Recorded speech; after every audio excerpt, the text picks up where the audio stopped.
Well, this is for those that are a little less intellectually inclined.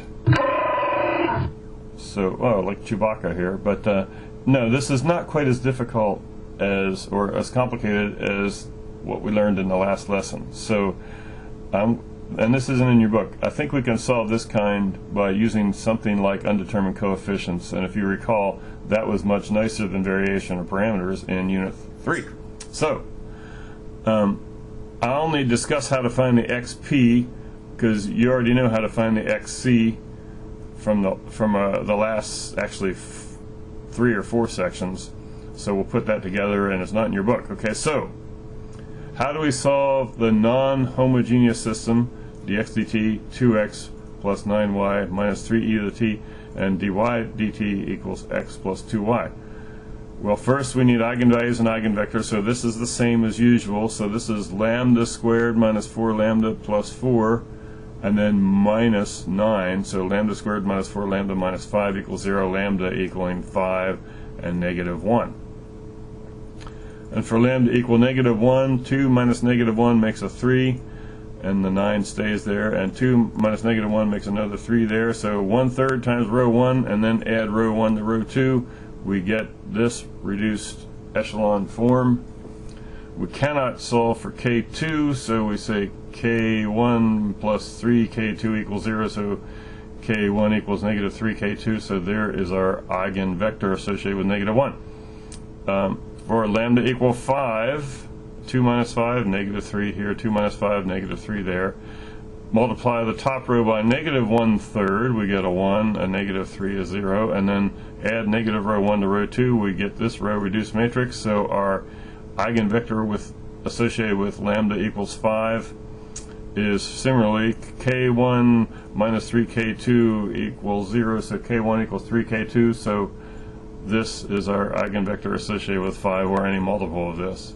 So our xc, c1 times e to the negative t, remember that was negative 1, so e to the negative 1t times negative 3, 1, the eigenvector, and c2 times e to the 5t, 5 being the eigenvalue, times its eigenvector, 3, 1.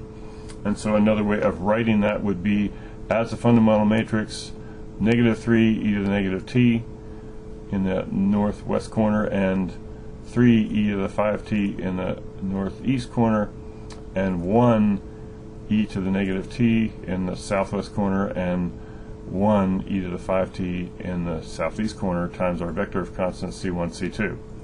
So this is our fundamental matrix. Here's where our method differs, okay?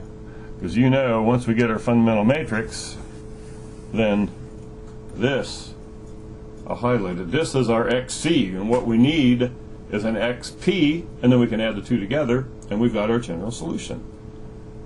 So, what do you think? The vector function here for the right side, right, the f, is negative 3 e to the t 0. So we assume some xp of the form a e to the t, b e to the t, right? See, because of the e to the t here. By the way, I did try a e to the t and it didn't work, just so you know. So you have to have something in each slot that could possibly give us this as our f when we plug it back in and try to solve it. So we know that a e to the t, if this is a solution, equals 2a e to the t plus 9b e to the t minus 3 e to the t. Now why do we know that? Because the derivative, if we assume a times e to the t, then the derivative of that is a e to the t equals 2 a e to the t plus 9 times b e to the t minus 3 e to the t. And we also know b e to the t, that's dy dt, equals x plus 2y. So there's x and there's 2y. Remember, this is our x, this is our y.